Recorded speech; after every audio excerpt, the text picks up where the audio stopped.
Please welcome to the stage founder and CEO of Glossier, Emily Weiss.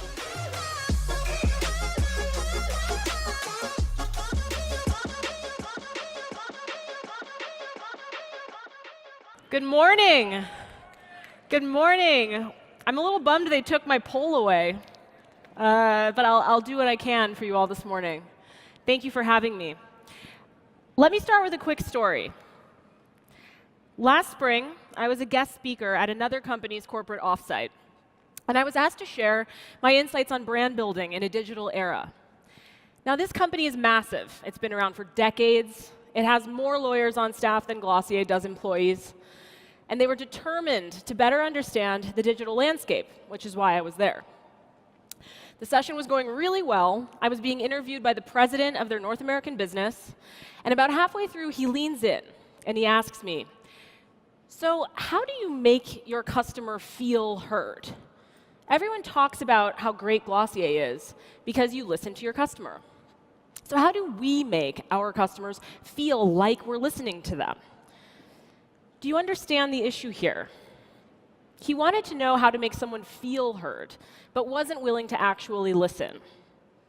You could dismiss that nuance and ask, does it actually matter if you're listening or making someone feel heard, if at the end of the day they feel the same way? The answer is yes, it does matter. I'm here to tell you why. Glossier was born 3.5 years ago because beauty brands were not listening. I know this because I interviewed hundreds and hundreds of women for my blog Into the Gloss, started in 2010 about their beauty routines and their favorite products. And regardless of these women's levels of expertise, whether they're a beauty expert, a beauty novice, low maintenance, high maintenance, these women didn't feel qualified to talk about the products they were using, the products that they'd been using for years. Why is this? Because the beauty industry, which is a $433 billion industry, wanted to keep the power in the hands of the brands. They resisted social media. Their marketing and advertising engines ran on the fuel of making their customers feel like constant beginners, like they weren't the ultimate experts on what worked for them. Nobody likes feeling in the dark about the products they buy, and they especially don't want to be talked down to by the companies who sell them these products. So I wondered, what would happen if you took the brand out of the equation?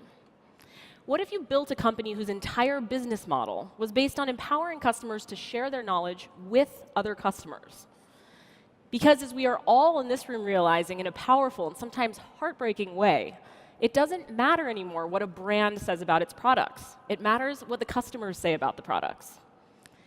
And so what we set out to make at Glossier was the very first customer-centric beauty company. Right now, the beauty industry is one of the fastest-growing industries in the entire world.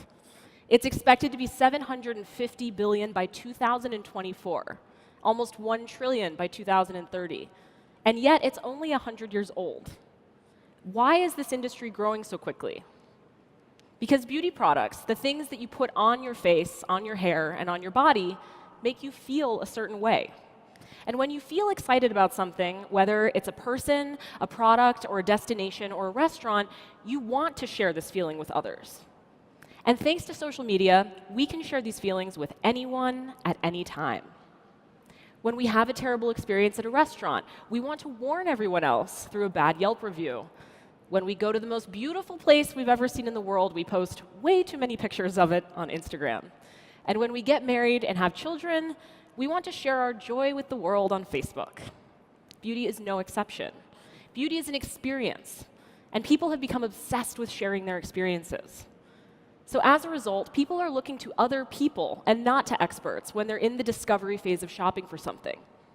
When you're looking for a restaurant to try on a Friday night, do you trust the New York Times 2-star critics review? Or do you go on Yelp and trust the 1,400 5-star customer reviews? That choice is different for every single person. There is no right answer anymore. You could argue that this makes brands somewhat irrelevant, and you would be correct. An airbrushed ad isn't going to sell you on a foundation, and neither is the brand-appointed expert in the department store, but the thousands of reviews on Sephora and Makeup Alley might. And this is why we're obsessed with our customers, because we'd be crazy not to be. We recently raised a Series C round of financing, and the headline of our press release read simply, Glossier raises $52 million to invest in customer experience. But what does customer experience mean beyond just the customer service that people have come to expect? Well, it means that we're going to build the best place for our customers to visit, learn, engage, and shop in the world, online or off. And if we do it right, we will fundamentally change what it means to be a customer of a brand. Let's break that down for 1 minute. What makes a customer experience the best experience? There are so many aspects of customer experience, from moments that happen before you're technically a customer, to making it convenient to purchase products you didn't even realize you needed, to those unexpected moments that you re-engage with a brand.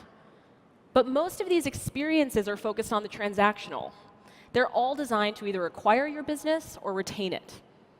They're algorithms for discovery that are built by engineers to increase your average order value, or negotiating shipping costs to get you fast and free fulfillment.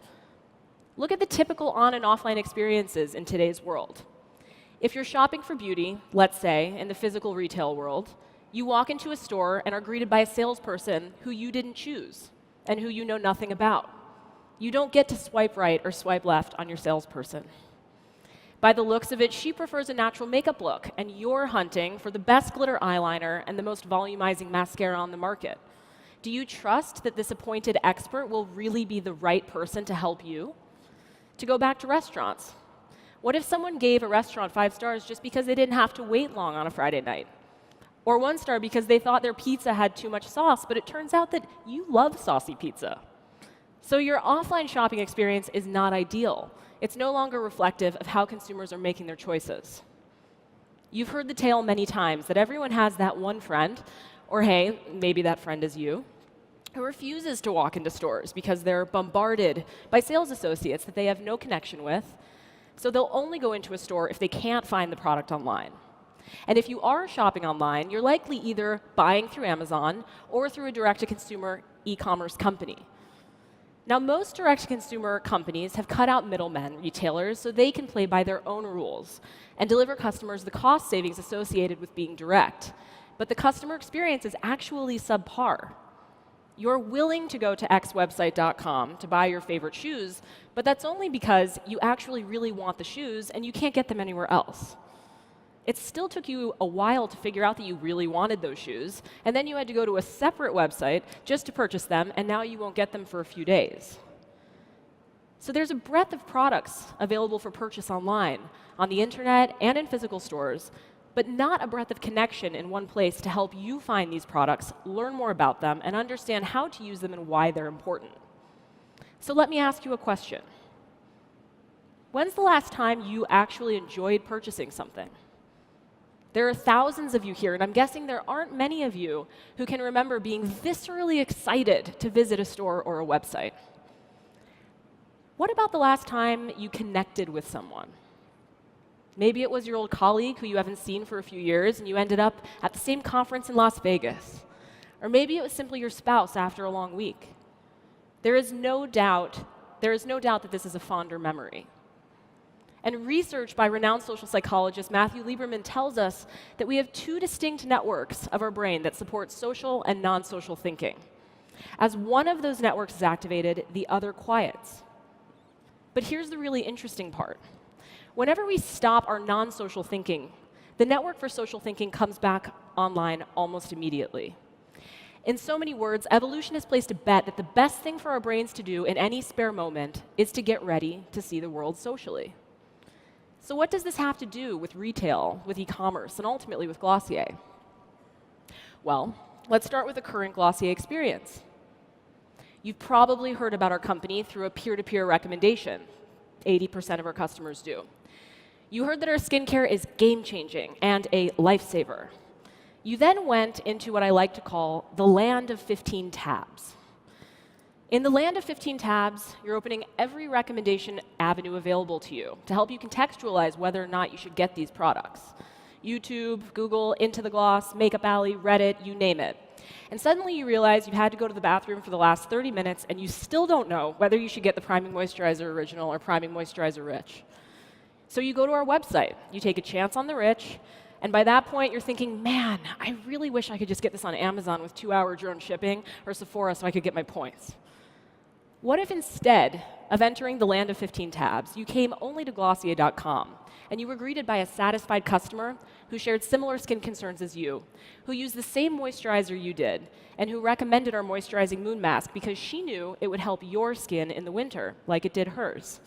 Especially if you sleep in it overnight, a trick she learned years ago and now swears by. And what if you spend 10 minutes talking to her on the Glossier site, and then she connected you to someone else who actually lives in your city and is battling the same bomb cyclone blizzard, and is therefore just as desperate for skin hydration as you are? And then the three of you are suddenly talking to each other, and the conversation has moved to the best vitamin C serum for sensitive skin. Maybe you don't leave Glossier.com with any new products, but you do leave with new connections.